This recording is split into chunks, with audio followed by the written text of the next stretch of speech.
Hi friends, வணக்கம். இன்றைக்கி ரொம்பவே சூப்பரான குழந்தைங்க எல்லாருக்குமே ரொம்ப பிடிச்ச அதே போல் விநாயகர் சதுர்த்திக்கு ரொம்ப விசேஷமான ஒரு லட்டு தான் செய்ய போகிறோம். இந்த லட்டு ரொம்பவே ஈஸியாக செய்யலாம். வாங்க எப்படி செய்யலாம் அப்படின்னு பார்க்கலாம். ஃபஸ்ட்டு பார்த்திங்கனாக்கா 1 கப் அளவுக்கு கடலை மாவு எடுத்திருக்கேன். இந்த கடலை மாவை நம்ம வச்சு தான் நான் செய்ய போகிறோம். அடுத்து 1/2 கப் அளவுக்கு சர்க்கரை எடுத்திருக்கேன். இந்த சர்க்கரையை ஃபஸ்ட்டு நம்ம பாகு காய்ச்சிக்கலாம். இதோடு நமக்கு ரொம்ப ஸ்வீட்டாக வேணும் அப்படின்னா இன்னும் கொஞ்சம் அதிகமாக சேர்த்துக்கலாம். ஸோ அதில் ஒரு 1/4 கப் போல் எக்ஸ்ட்ரா சேர்த்துக்கிறேன். சேர்த்துட்டு 1/2 கப் அளவுக்கு தண்ணி விட்டுக்கிறேன். இது நல்லா அந்த பாகு ரெடி ஆகட்டும், கொதிக்க விடுவோம். அது செஞ்சிட்ருக்க அதே நேரத்தில் இந்த சைட் பார்த்திங்கனாக்கா கடலை மாவு எடுத்துக்கலாம். பாருங்கள், நல்லா கொதிச்சு வந்துட்டுருக்கு.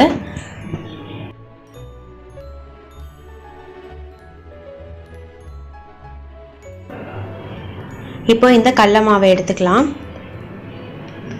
இதை எடுத்துட்டு இதில் பிஞ்ச் ஆஃப் சால்ட் சேர்த்துக்கலாம். கொஞ்சமாக எந்த ஸ்வீட் ரெசிபி செஞ்சாலும் அதில் கொஞ்சமாக சால்ட் சேர்க்கும்போது ரொம்ப டேஸ்ட்டை என்ஹான்ஸ் பண்ணி கொடுக்கும். இப்போ அதோட கொஞ்சமாக தண்ணி கொஞ்சம் கொஞ்சமாக சேர்த்துக்கலாம். நிறையா சேர்த்துடக்கூடாது.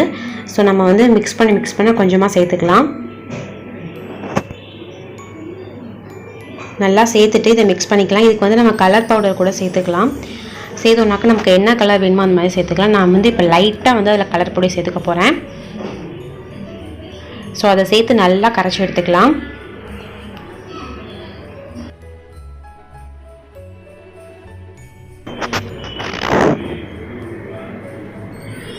இப்போ பாருங்கள், நல்லா சேர்த்தாச்சு.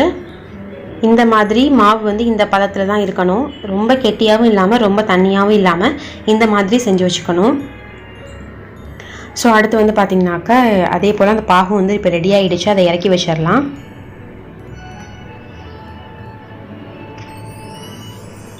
இதில் கொஞ்சமாக ஏலக்காய் தூள் சேர்த்துக்கலாம். அது மட்டும் சேர்த்து வச்சிட்டோன்னா போதும், நல்லா வாசனையாக இருக்கும். இப்போ அதையும் சேர்த்துக்கலாம். சேர்த்துட்டு அதை நம்ம இறக்கி வச்சிடலாம். இறக்கி வச்சுட்டு இப்போ நம்ம இந்த பூந்தி செய்ய போகிறோம். அது எப்படி செய்யலான்னு பார்க்கலாம். இப்போ ஒரு பேனில் கொஞ்சமாக எண்ணெய் விட்டுருக்கேன். நல்லா பொரிச்சு எடுக்கணும். இந்த மாதிரி கரண்டி இருக்குல்ல, அந்த கரண்டியில் இப்படி ஊற்றி எடுத்தோம்னாக்கா அது அழகாக அப்படியே விழும். ஸோ அது எல்லாமே அந்த பூந்தியை நல்லா விழுந்து இதை பார்த்திங்கனாக்கா ரொம்ப முறுமுறுலாம் எண்ணெயில் வேக வைக்க தேவையில்லை. லைட்டாக வெந்தாலே போதும். கொஞ்சம் சாஃப்டாக இருக்கும்ல, அந்த ஸ்டேஜ்லேயே எடுத்தணும். சிம்மில் வச்சுக்கிட்டு செய்யணும். இந்த மாதிரி நம்ம கரண்டியால் மொண்டு ஊற்றும் போது அது அழகாக அப்படி கீழே விழும். ஸோ இதை அப்படியே நம்ம கொஞ்சம் சாஃப்டாக பாதி வெந்த மாதிரி இருக்கும் தெரியுமா, அந்த மாதிரி இருக்கும்போதே எடுத்துடணும்.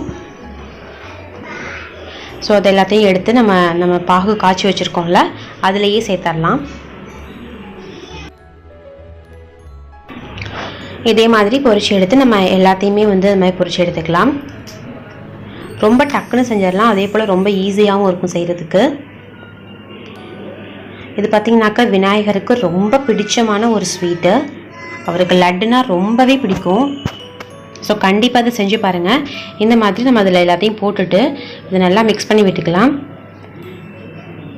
இப்போ அடுத்து பார்த்திங்கனாக்கா அதே பேனில் கொஞ்சமாக நெய் விட்டுட்டு உலர் திராட்சை சேர்த்துருக்கேன். அதை நல்லா சேர்த்து நல்லா உப்பி வரும்ல, அந்த மாதிரி வந்ததுக்கப்புறமா இதோட முந்திரியை சேர்த்துக்க போகிறோம். சேர்த்துட்டு நம்ம இதோட சேர்த்துடலாம். இப்போ இது எல்லாத்தையுமே நம்ம இந்த பூந்தி இதோட சேர்த்துடலாம்.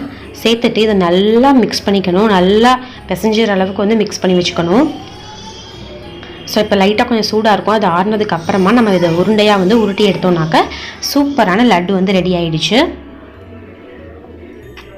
இதை நல்லா கிளறி விடணும். பாருங்கள், இப்போ சூப்பராக நல்லா ஆறிடுச்சு. இப்போ நம்ம இதை அப்படியே அழகாக உருண்டையாக உருட்டி எடுத்தோம்னாக்கா சூப்பரான லட்டு ரெடி ஆகிடுச்சு. இதை குழந்தைங்க எல்லாருமே சாப்பிட்லாம். ரொம்ப சூப்பராக இருக்கும். நம்ம வீட்லேயே செஞ்ச ஒரு சந்தோஷமும் கிடைக்கும். ஸோ இதை ட்ரை பண்ணி பாருங்கள். எப்படி இருந்தது அப்படிங்கிறதையும் கமெண்ட் பண்ணுங்கள். மறக்காமல் என்னோட சேனலை சப்ஸ்கிரைப் பண்ணி வச்சுக்கோங்க. ரொம்ப ஈஸியாக செய்யலாம் ஃப்ரெண்ட்ஸ். ஸோ ட்ரை பண்ணி பாருங்கள். இந்த வருஷம் விநாயகருக்கு இந்த பிரசாதத்தை செஞ்சு அசத்துங்க. நன்றி, வணக்கம்.